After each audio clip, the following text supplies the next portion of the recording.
Once, Hollywood felt limitless. Every decade had its own heartbeat. Western jewels, smoky noir bars, dancing teens, and monsters from the deep. Each genre told us who we were, what we feared, and what we dreamed of becoming. But time moves fast, and cinema forgets easily. Some genres didn't just fade, they vanished. The cowboy rode into the sunset and never came back. The detective dropped his last cigarette in the dark. Teenagers stopped dancing. Robots stopped dreaming. And a whole generation of stories disappeared, buried under reboots and franchises. Yet, somewhere, between VHS tapes and half-remembered theme songs, their ghosts still flicker. These films built Hollywood's golden age, then vanished without a trace. And today, they feel like messages from another world, whispering what we lost when stories stopped taking risks. So, let's rewind. Let's open the reel and bring them back, one genre at a time. These are 10 kinds of movies that once ruled the world, and then, almost overnight, disappeared forever. Number 10. The Western. There was a time when every movie smelled like gunpowder and dust. The Western wasn't just a film genre, it was a religion. It gave America its heroes, its villains, its mythology. A man on a horse, a gun at his side, the horizon endless. Justice came at sunsets, and every town had one last showdown. For decades, this was cinema's heartbeat. John Wayne, Clint Eastwood, Gary Cooper, they didn't play characters, they played symbols. Movies like High Noon, The Good, the Bad and the Ugly, and Once Upon a Time in the West turned silence into poetry. The music of Ennio Morricone could raise an army of ghosts. But by the late 1970s, the frontier had closed. Not just in history, but in imagination. Audiences had changed. They'd seen Vietnam, Watergate, the collapse of old certainties. The clean line between good and evil started to blur, and the cowboy, once a moral compass, suddenly looked outdated. Directors tried to reinvent him. Sam Peckinpah drenched him in blood. Clint Eastwood made him guilty. Kevin Costner made him nostalgic. But it wasn't enough. The West no longer spoke to a modern world wired with cynicism. Occasionally, a film like Unforgiven, Django Unchained, or The Power of the Dog rides out of the desert, not as a revival, but a requiem. Each one feels like an obituary for the myths we once believed in. Because the Western wasn't really about the frontier, it was about the fantasy of control, that one man, one bullet, one moral choice could shape the world. When we lost faith in that fantasy, the cowboy lost his horse, and so the Western didn't die, it rode into legend. A shadow moving across an empty landscape, a genre that built Hollywood and then quietly buried it beneath the sand.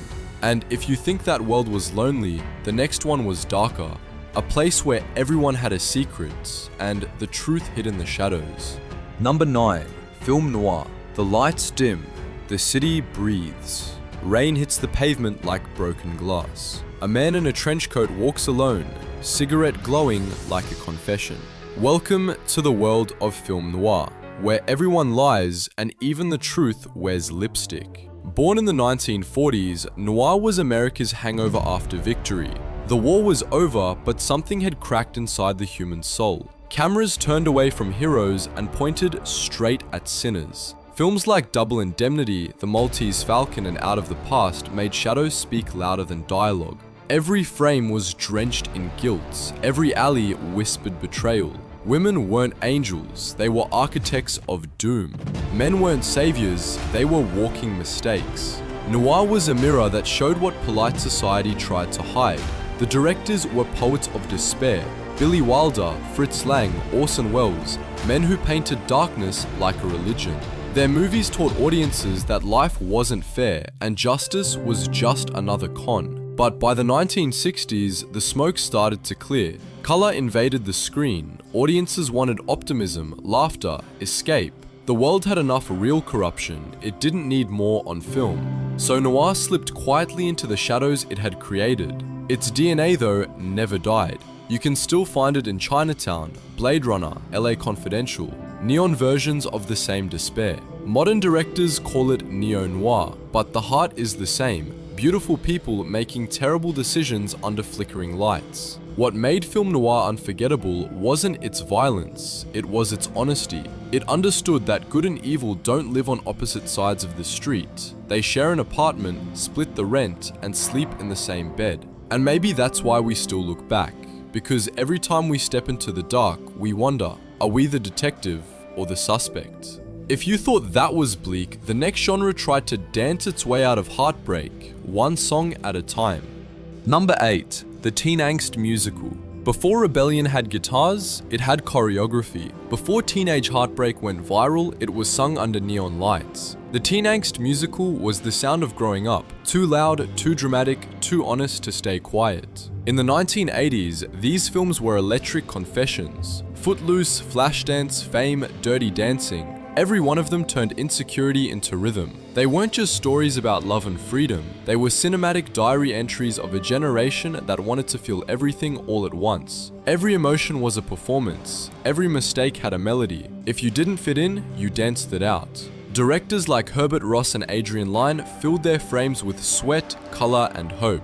The actors Kevin Bacon, Jennifer Beals, Patrick Swayze became symbols of motion itself. They made dancing look like survival. The stage wasn't just a floor, it was a confession booth. But then the music stopped. The 1990s came. Cynical, ironic, too self-aware to dance. Grunge killed glitter. MTV turned rebellion into marketing. The sincerity of the teen angst musical couldn't survive in a decade that feared vulnerability. Audiences didn't want to feel exposed, they wanted to look cool. Hollywood tried to reboot it. Center Stage, Save the Last Dance, High School Musical, all echoes of something that once burned brighter. But what the originals had was danger. In Dirty Dancing, class and rebellion were real. In Fame, success came with scars. By the time the remakes arrived, the fire had been replaced by filters. Still, the rhythm never really died. Every TikTok dance, every teen drama soundtrack carries a faint echo of those movie dreams, the idea that emotion itself could move your body. And maybe that's why we keep coming back, because even when the world stops dancing, the music doesn't. The teen angst musical was the heartbeat of adolescence, pure, clumsy, and loud enough to wake the dead. It didn't fade because we stopped caring. It faded because we grew up. And if you thought that was emotional, the next genre blew up the world, literally. Number 7. The disaster film. Before superheroes saved the world, Hollywood loved to destroy it. Earthquakes, tidal waves, burning skyscrapers, the disaster film was chaos in widescreen, a spectacle of survival, fear, and collective awe. From the late 1960s to the end of the 1970s, the end of the world was big business. It started with Airport in 1970. One plane, one problem, 1,000 screaming passengers. Then came the Poseidon Adventure, flipping a luxury liner upside down, and the Towering Inferno, where Paul Newman and Steve McQueen fought fire with pure charisma. Each new release tried to top the last in scale, in panic, in human suffering rendered cinematic. What made these films powerful wasn't just destruction, it was empathy. They gave us ordinary people in impossible situations. Priests losing faith, mothers carrying children through smoke, strangers learning compassion as the walls came down. In a world haunted by the Cold War and environmental anxiety, these movies turned fear into catharsis. They let us watch the worst happen and still believe in survival. But by the 1980s, the formula collapsed under its own rubble. The audience had seen every explosion. They'd stopped caring who lived or died. Then Star Wars arrived, and destruction got a new face. Fast, shiny, futuristic. The slow realism of earthquake or avalanche felt ancient next to lightsabers and hyperspace. The disaster genre tried to rise again in the 1990s with Twister, Armageddon, Deep Impact. But something was missing. The intimacy, the sincerity, the human chaos. Now, the destruction was digital, weightless, bloodless. The spectacle grew louder, but the fear grew quiet. Yet, in the ruins of it all, there's something strangely beautiful. Those old disaster films were about fragility, the thin line between order and collapse. They reminded us that the world can fall apart, but people can hold together. In their noise, there was meaning. In their destruction, there was grace. The disaster film didn't die. It evolved into every blockbuster that flattens a city. But it lost its soul when the pain stopped feeling real. And if you think that was terrifying, the next genre imagined a future where even reality was falling apart. Number 6. Cyberpunk sci-fi. Before the internet was real, movies already feared it. Cyberpunk sci-fi didn't imagine a future full of hope. It imagined a future that had already failed. Neon cities, endless rain, humans wired into machines. It was beauty soaked in decay, rebellion wrapped in circuits. The genre exploded in the 1980s. Blade Runner, Akira, Tron, Ghost in the Shell, visions of a world where technology advanced faster than morality. Every skyline was beautiful and poisonous. Every human was half ghost, half data. Cyberpunk didn't sell dreams, it sold nightmares wrapped in neon light. Ridley Scott's Blade Runner wasn't about robots, it was about what it means to feel. Mamoru Oshii's Ghost in the Shell wasn't about hacking, it was about losing your soul in a digital sea. These films turned philosophy into hardware, the loneliness of progress made visible. The look was unforgettable. Trench coats, holograms, synthetic voices. Vangelis scores hummed like machine prayers, and under it all, the same question echoed. When everything becomes artificial, what's left to call human? But then came the 2000s. Real technology caught up. We didn't need movies to imagine the digital prison. We built it ourselves. The internet, smartphones, social media.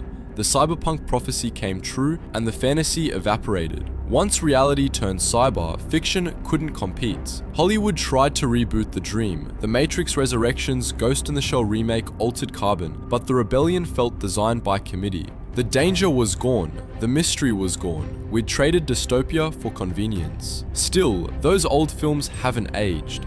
They've arrived every time we scroll. Every time we feed data into the void, we step deeper into the world they warned us about. Cyberpunk didn't predict the future, it built the blueprints, and maybe that's why it vanished, because it won. The genre burned bright, then burned out, leaving behind a single flickering truth. The future didn't end up neon, it ended up real. And if you think machines made life complicated, wait until you see what faith used to look like on a 50-foot screen. Number 5. The epic biblical film. Before superheroes, gods already ruled the big screen. Before Marvel built universes, Hollywood built heavens. The epic biblical film was faith turned into spectacle. Miracles, plagues, deserts, and divine fury, all rendered in glorious technicolor. In the 1950s and early 60s, religion wasn't just preached, it was projected. The Ten Commandments, Ben-Hur, The Robe, Quo Vadis. Stories so massive they needed orchestras to hold their weight. Directors like Cecil B. DeMille treated the Bible as myth and blockbuster all at once. Every scene shimmered with symbolism and sweat. Sandstorms, crowns, chariots. Redemption painted across an impossible canvas. Audiences didn't just watch these films, they worshipped them. For a few hours, the movie theater became a cathedral. People came to see miracles, and Hollywood delivered them. Part faith, part fireworks. The morality was clear, the drama eternal. Sin, sacrifice, salvation. And when Charlton Heston parted the Red Sea, belief itself seemed possible again. But faith on film is fragile. By the late 1960s, the culture shifted. Vietnam, civil rights, assassinations. The world lost its appetite for divine certainty.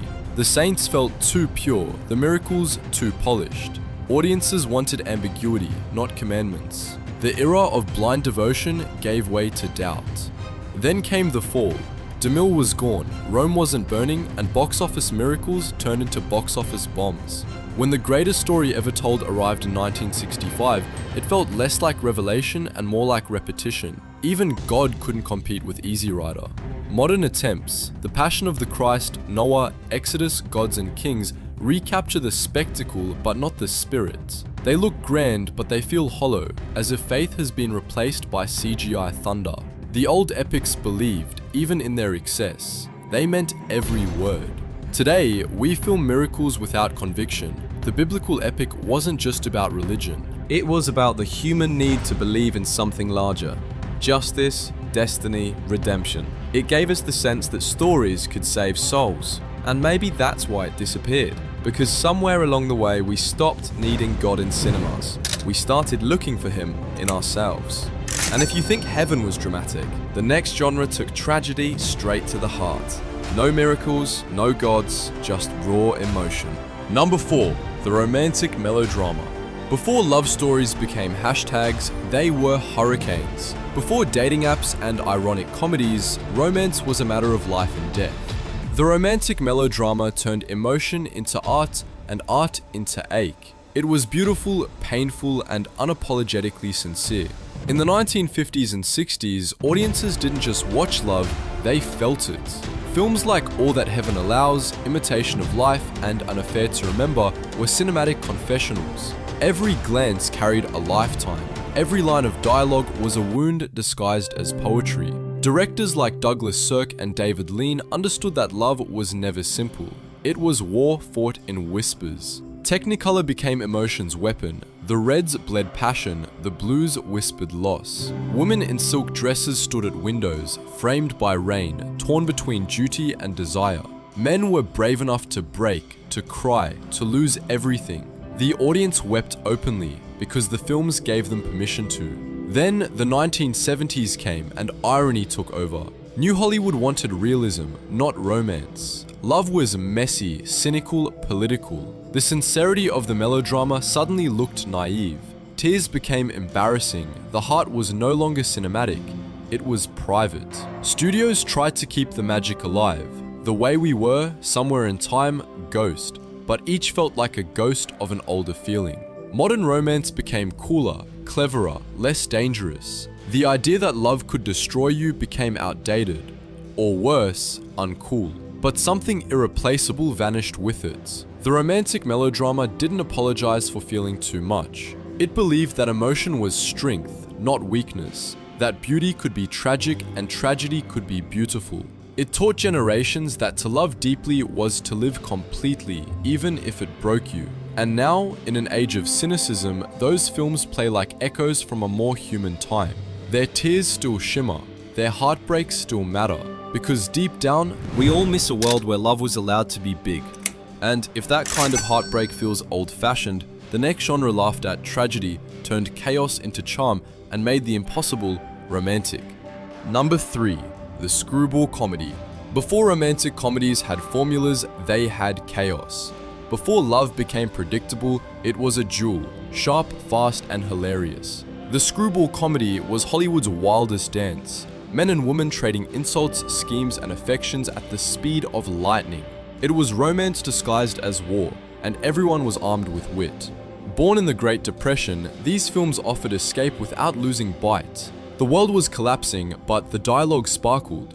Movies like It Happened One Night, Bringing Up Baby and His Girl Friday turned banter into art. A reporter chasing a runaway heiress, a paleontologist losing control of a leopard, absurdity was the point. In a time when money and hope were scarce, laughter became rebellion. The secret weapon was rhythm. Every line snapped like jazz. The men were arrogant, the women sharper. Katharine Hepburn, Cary Grant, Claudette Colbert, they made arguing look romantic. These weren't damsels and heroes, they were equals in the ring, fighting for control and falling in love because of it. Directors like Howard Hawks and Frank Capra understood that comedy was just tension in disguise. The faster the words, the deeper the longing. The chaos wasn't nonsense, it was code. A screwball romance was never about who won the argument, it was about who surrendered first. But by the 1950s, the magic began to fade. Society changed, gender roles hardened. The rapid-fire equality of screwball dialogue no longer fit a culture obsessed with order. And when television arrived, the rhythm broke. Sitcoms borrowed the jokes but lost the danger. The verbal duels became friendly, not flirtatious. Later attempts, Moonlighting, When Harry Met Sally, The Hudsucker Proxy, captured pieces of it, but never the same frenzy. The improvisational madness was gone, replaced by polish and predictability. Screwball had thrived on the chaos of a world that didn't make sense, and when life started making too much sense, it died. Still, the echoes remain. Every modern rom-com owes it a debt. Every witty argument, every enemies to lovers trope. The genre didn't just make people laugh, it made intelligence sexy. And maybe that's why it vanished, because it demanded something audiences forgot how to give: attention. And if wordplay could spark romance, the next genre brought pure adrenaline. When monsters ruled the drive-in, and fear was fun. Number 2, the creature feature. Once upon a midnight matinee, fear was fun. Before horror became psychological, before blockbusters had capes, America screamed together at monsters. The creature feature was the heartbeat of 1950s sci-fi terror. Cheap, loud, radioactive, and weirdly human. It didn't just scare people, it taught them what they were afraid of. The atomic age had just begun and imagination went nuclear. Mutant ants the size of trucks, sea creatures rising from glowing depths, aliens with perfect hair and terrible motives. Movies like Them, The Blob, The Day the Earth Stood Still, and Invasion of the Body Snatchers filled theaters with popcorn, panic, and wonder. Behind every monster, there was a metaphor: radiation, communism, progress itself. When science leaped ahead faster than morality, the screen became a warning label. The monsters weren't elegant, they were earnest. Rubber suits, model cities, screaming extras. But that was the charm. Audiences didn't laugh at the effects, they believed in the fear. Kids hid behind drive-in speakers, parents held hands, and for 90 minutes the world felt thrillingly doomed. Directors like Don Siegel and Jack Arnold weren't just making creature flicks, they were sketching Cold War anxiety in pulp colors. Even Japan joined the conversation with Godzilla, a walking allegory for nuclear guilt. Every stomp was a memory of Hiroshima, every roar was a sermon about power without conscience. By the 1970s, the monsters mutated again. Jaws gave terror teeth, realistic, predatory, primal. And when Steven Spielberg's shark bit the box office, the old rubber creatures couldn't compete. The innocence of fear was gone. Special effects got better, but the magic got smaller. The modern monster still stalks our screens, Jurassic Park, Cloverfield, The Mist, but the genre that birthed them lives on only in grainy black and white. Those old films remind us of a time when fear was collective, not algorithmic. When people gathered in the dark, not to feel safe, but to feel alive. The creature feature was never really about monsters. It was about us, our arrogance, our curiosity, our beautiful stupidity. And maybe that's why we can't stop resurrecting them, because nothing reflects humanity better than something trying to eat it. And if that sounds bleak, the final genre turned music, rhythm, and rebellion into one unforgettable fever dream, the kind Hollywood could never replicate. Number 1. The erotic thriller. Before streaming turned desire into content, movies made it dangerous. The erotic thriller was Hollywood's last grown-up genre, seductive, intelligent, and fatally self-aware. It wasn't just about sex, it was about control, lust as power, pleasure as weapon. And once, it ruled the 1990s like a fever dream. Films like Basic Instinct, Fatal Attraction, Body Heat, and Sliver turned intimacy into chess. These stories were slick, stylish, and soaked in paranoia. The lighting was soft, the danger sharp. Everyone was beautiful and no one was safe. Directors like Paul Verhoeven and Adrian Lyne filmed human desire as something volatile, not romantic but radioactive. Audiences were addicted. After decades of moral restraint, these films cracked open the repression of the Reagan era. For the first time, Hollywood admitted what it had always known, that sex sells best when mixed with guilt and murder. Michael Douglas became the face of temptation and consequence. Glenn Close, Sharon Stone, Kathleen Turner, they turned seduction into vengeance, beauty into threat. But by the early 2000s, the genre collapsed. The internet made eroticism instant, effortless, empty. Why wait for a 2-hour slow burn when temptation was a click away? The mystery that made those movies electric, the unseen, the unspoken, vanished. Desire became digital, fear became formulaic, and the last adult genre drowned in the flood of accessibility. Attempts to revive it, Unfaithful, Gone Girl, Deep Water, had the surface but not the soul. The danger was gone, replaced by self-conscious cool. You can't shock an audience that's seen everything. The erotic thriller needed repression to thrive, and repression no longer exists. Yet, when you re-watch them, they still hypnotize. The slow pacing, the analog tension, the way a glance could kill. They remind us that the scariest thing isn't violence or monsters, it's intimacy. It's the moment you realize the person you love might be your undoing. The erotic thriller was the last gasp of cinematic adulthood. Bold, flawed, intoxicating. It didn't die because it failed, it died because it told the truth. We desire danger more than we admit, and when that became too honest, Hollywood looked away. Cinema used to dream in color, and sometimes it dreamed too hard. These 10 genres weren't just trends, they were reflections of who we were, what we feared, what we wanted to believe. Cowboys and detectives, dancers and monsters, lovers and liars. Each one burned bright, then vanished. Not because they failed, but because we changed. Hollywood moves fast, audiences grow restless, but film is memory, and memories never die. They linger in late-night channels, scratch DVDs, and random YouTube uploads that feel like time capsules. Every forgotten genre waits quietly, hoping for one more spotlight, one more heartbeat. Maybe they'll return, maybe not, but if they taught us anything, it's that stories never disappear. They just evolve. They hide inside new costumes, waiting to be rediscovered by someone who still remembers how to feel. So which world do you miss most? The deserts, the shadows, the songs, or the sins? Because somewhere out there, in the flicker of a projector, they're still alive, waiting for us to hit play again.